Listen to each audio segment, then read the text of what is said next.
Hey there, I'm Jackie Ferris. This week on the 302, we are visiting what could be one of the coolest buildings in Lewis, Delaware, the Zwaanendael Museum.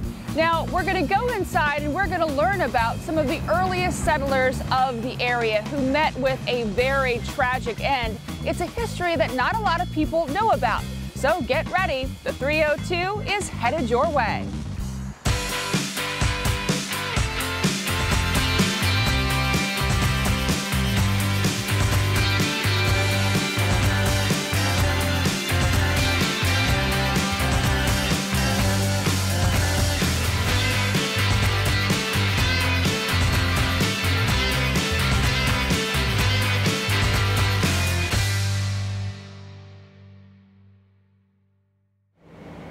Welcome to the Zwaanendael Museum. We're here to talk about not just the history inside the building, but also the building itself. We're joined now by Caitlin Dykes. She is the lead interpreter here. So first of all, this is the coolest building in town.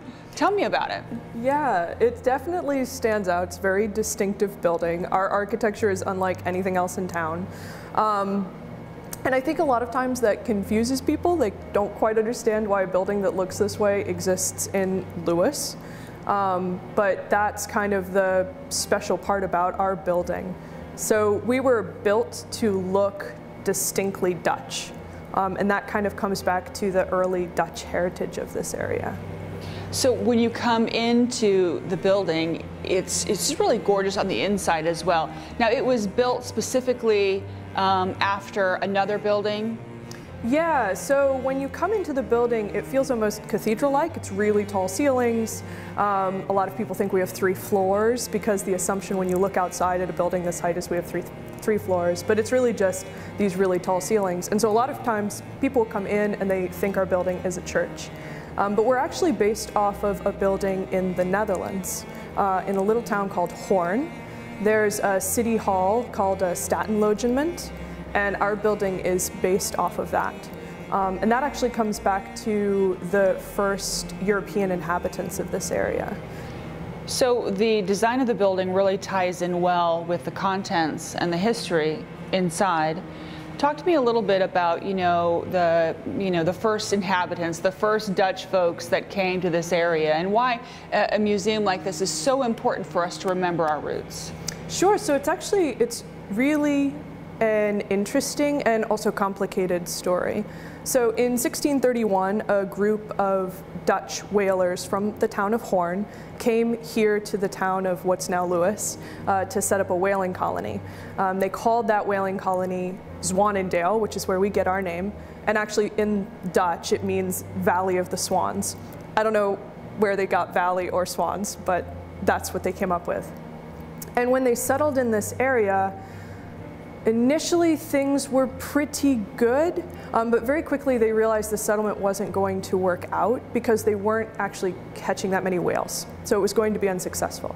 And unfortunately for them, ultimately it is eradicated for a very different reason. So less than a year into their settlement in this area, the entire colony is actually wiped out. Yeah, it's quite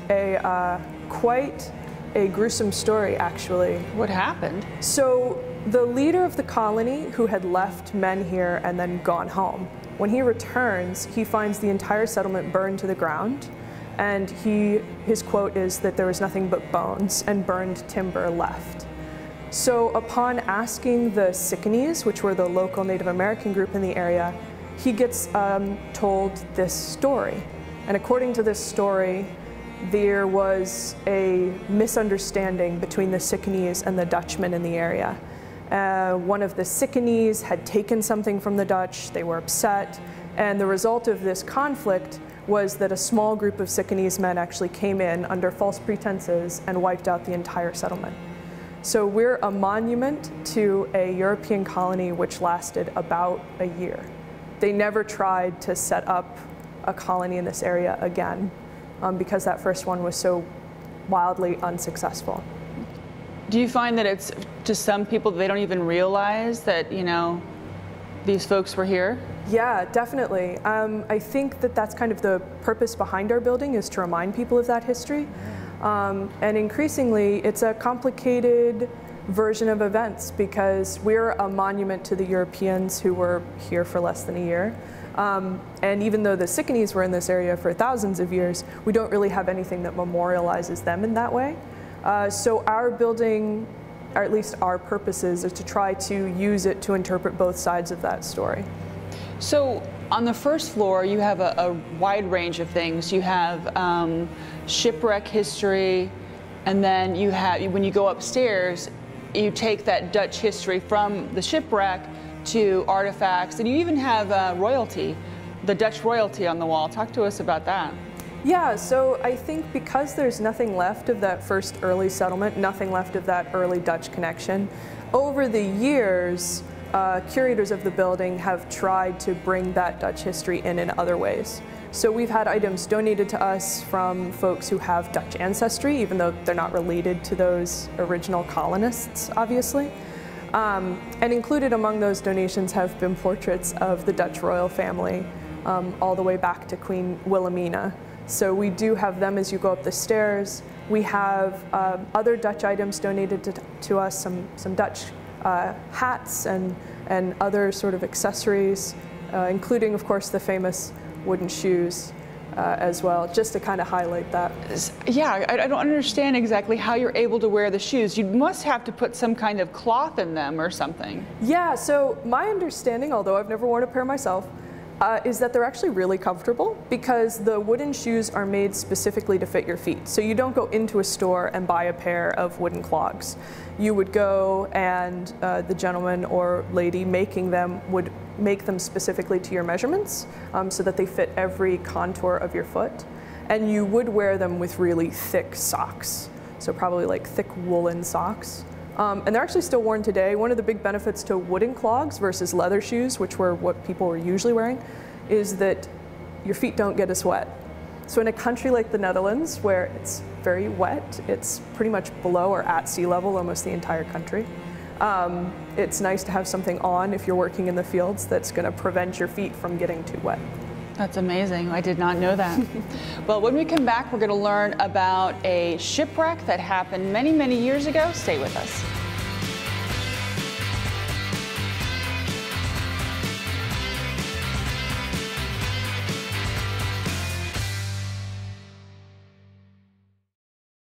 Hi, I'm Wade Katz. Come learn about history on the 302. Welcome back. We're at the Zwaanendael Museum, and we're talking about the lesser-known history of the area that is being immortalized at this museum. Now, one of the things that you talk about at great length here at the museum is the sloop of war De Braak. Now, what exactly is that? Sure. So I would say that the De Braak and the history of its sinking and salvage is probably the largest thing that we talk about here and the thing we talk about the most. The sloop of war De Braak was a British Royal Navy warship by the time that it sank here, but originally it was built Dutch. So it was built by the Dutch over the course of the complications of the Napoleonic War era. It's captured by the British and refitted by them. So it starts as a single-masted, what we would call a sloop of war, very small, fast ship. The British refit it to have 2 masts, more cannons, but still small, and send it out to protect a merchant convoy, essentially. Unfortunately for De Braak, its first big voyage would also be its last, because on May 25th, 1798, it sank here off the coast of Lewis, Delaware in a sudden storm. So when it was first made by the Dutch, what kind of ship was it, and how was it actually, I guess, commandeered? Sure, so when it was sailing for the Dutch, although not technically what we might think of as a warship, it would have been used to protect merchant interests. So it would have been used to protect merchant ships from potentially pirates and things of that nature. In the 1790s, when it's captured by the British, Napoleon has invaded the Netherlands, and because he's at war with Great Britain, De Braak becomes an enemy ship. Unfortunately for the sailors on board the ship at that time, they were actually in a British port when this political change happens. So they're easy pickings for the British, who essentially just walk up and say, "This is our boat now, thank you so much." Wow. So as far as the sailors that were on board, are they now working for the British? So the way that that actually would have worked is they would have been offered the chance to go back to the Netherlands. And our understanding is that they took it. That none of the original sailors on De Brock, none of the original Dutch sailors actually stayed on, and that they all returned home probably to work on other shipping vessels. Yeah. That's pretty cool, because typically you hear in history where you are in a bar one day, you know, and the next day you're off at sea for another country. So the ship is commandeered. Talk to us about, you know, exactly how it came to an end and what resulted from that. Sure, so the ship is captured, it's refitted, like I said, so they add all of these new accoutrements, and then it sails off under the command of Commander James Drew. So this was actually his first time as a captain, and because his ship was so small, he doesn't even get the term captain, he's called a commander. So Commander James Drew and his crew of 80-some men are sailing across the Atlantic Ocean protecting a merchant convoy. So doing essentially the same thing that it would have done as a Dutch ship. Again, it's small, it's fast, it's not going to do well in a military engagement, but it's going to do really well against pirates, which is essentially its job. As it's sailing across, about halfway or so, they get lost. We don't actually know exactly what happened, but what we do know is De Brock turns up again off the coast of South America, capturing a Spanish ship.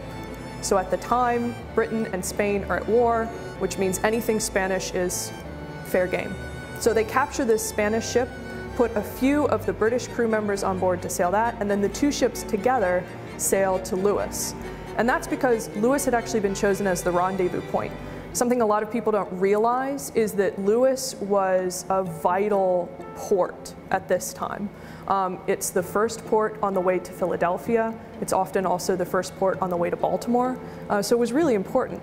So he meets there as part of the rendezvous, sets down his anchor in preparation to take on some supplies before he continues on his way. And unfortunately for Commander Drew, suddenly, out of nowhere, what the newspapers call a flaw of wind happens. We imagine this is like straight line winds, hurricane force, sort of gale winds hit the ship. Because it has the sails unfurled, it catches all of that wind, starts to tip over, and as it starts to go over, it can't right itself, so they can't fix it. So once it starts to tip, water is pouring into the ship, pouring into the hold, into the bottommost part of the ship, and it sinks very, very quickly. Some of the sailors manage to escape from the ship as it's sinking, and those that do, some of them are picked up by the crew on the Spanish ship. Some manage to float ashore, but unfortunately sailors were not very good swimmers. Swimming is not a pastime in the 1700s. And so many of them do not survive, including Commander Drew himself, who goes down with the ship. Later, some of them are recovered and buried in Lewis or surrounding areas if they could find next of kin who wanted them. So we're going to talk a little bit about the shipwreck itself and the recovery when we return.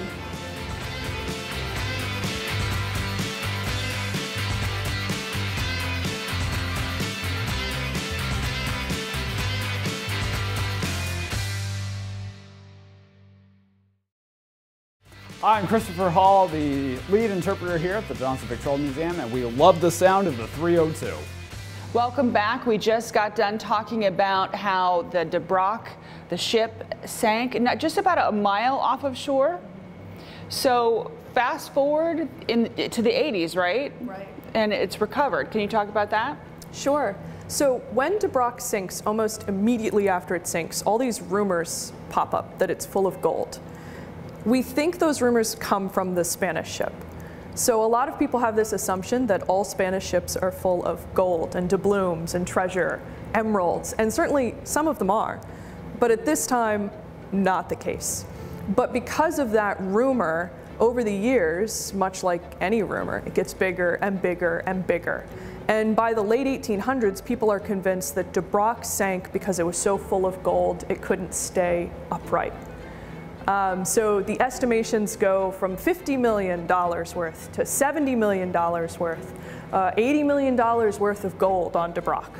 And unfortunately for all of those treasure hunters, they were unable to salvage the ship. And it wasn't that nobody knew where it was. They had a vague approximation because when it sank, its mast actually stuck up out of the water for a period of time. So people had an idea. It was just that technology didn't allow them to find it. And that wasn't the case anymore by the 80s. So by the 80s, we have sonar technology that essentially allows us to map the ocean floor.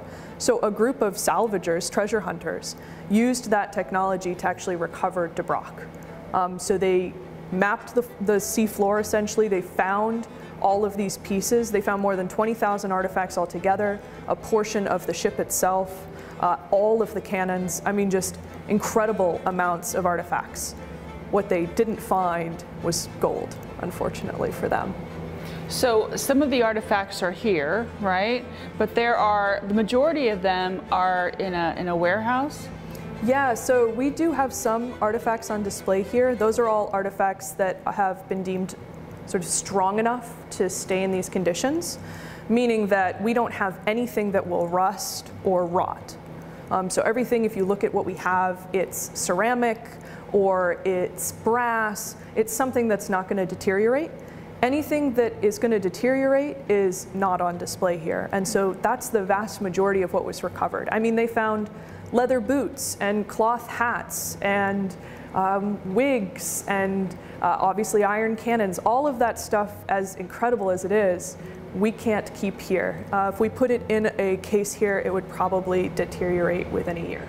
Now, are there special kinds of cases that but I guess it would be expensive to get that kind of technology in order to protect things. Kind of like, putting a work of art behind a double paned pressurized glass. Exactly. Interesting. So you have some replicas of some of the pieces here, right? Yeah, so actually everything that we have here, for the most part, is original. It's just strong enough that it won't actually be damaged. Yeah, so we have some military items, we have some items of potentially spiritual significance, medicinal significance, as well as just things that teach us a little bit more about basic everyday life. Mm-hmm. So you have things that are from weapons. I know you have a case that's behind you. Can you talk a little bit about the items that when someone comes in, what they can see? Sure. So behind me is a case of military items, and most of what's included there are, again, only the pieces that survive. So the guns themselves are made of iron, so they either are already gone or they're in our special facility. But you can see pieces like, for example, a gun lock, which was fairly new technology at the time, and a gun lock allowed people to fire cannons without the sort of torch. So a lot of times in the movies you'll see them with like a wick and they light the wick and it fires the cannon. Well, by 1798 they actually had the technology called a gun lock, which is made of brass and holds a piece of flint, and when you strike it, it makes a spark, and that's what sets off the cannon. So we have a couple of those, which are interesting examples of kind of that new technology that was on board Dubrac. You mentioned ceramic. There's also a jug, a couple of jugs, and things that you might use for liquids to, maybe it was used in the galley, I don't know. Sure, yeah, so we have some sort of basic jugs you would have used to carry perhaps sailors' rations of grog, which is rum and water, which is what you would drink most often. Water goes bad, but the alcohol usually kills the bacteria, so grog. We also have a bottle there called a Rob bottle. It's for lemon juice. They actually already knew in the late 1700s that if you didn't get enough vitamin C, you got very sick with scurvy, which could kill you. So they actually rationed out lemon juice and made the sailors drink it to keep them from getting sick. That's amazing. And when I refer to the replica, you have a hat that is a replica of something that was recovered. Yeah, so we are lucky enough. We have a replica wool hat. It actually doesn't look terribly interesting. If you were to see it, you'd probably think it was nothing much. But those hats, there's actually only two real still existing examples of those hats from the period, one of which was recovered from Dubrac. And for a lot of historians, it's very exciting. because they weren't sure exactly how these hats were made. They show up in paintings, but it's quite another thing to see the actual hat itself. And so an artist actually made us a replica so that people can see it. So it sounds like there's a lot to see whenever you come here, but you guys also have a lot of activities, events, things like that to kind of educate the public. Can you talk about that? Sure, yeah, so probably what I always call like our bread and butter tour is our De Brock tour. So we usually do tours of De Brock all throughout the summer. They vary as to like day and time, but we really enjoy doing those. And a big highlight of that programming is we actually take people out to see the one big artifact we have near us, which is actually the remaining portion of the ship.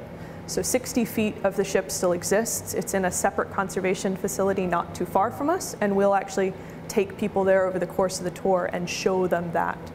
We also do other programming concerning sort of the architecture of the building. We do architecture tours to teach people a little bit more about that history and the misconceptions surrounding our building, among many other events that we do throughout the year.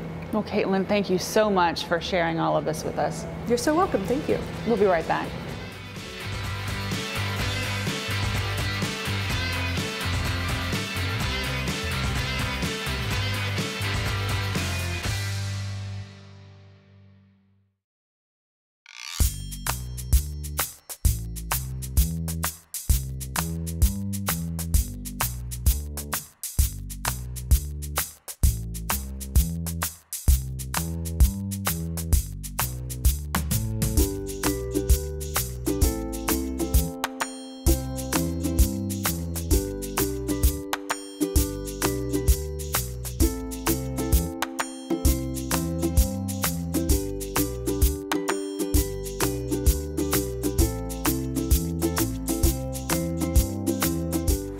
Information, you can visit history.delaware.gov. That'll do it for this episode of the 302. We're going to leave you now with some beauty shots of Lewis Harbor. Until next time, I'm Jackie Ferris. Tell them you saw it on the 302.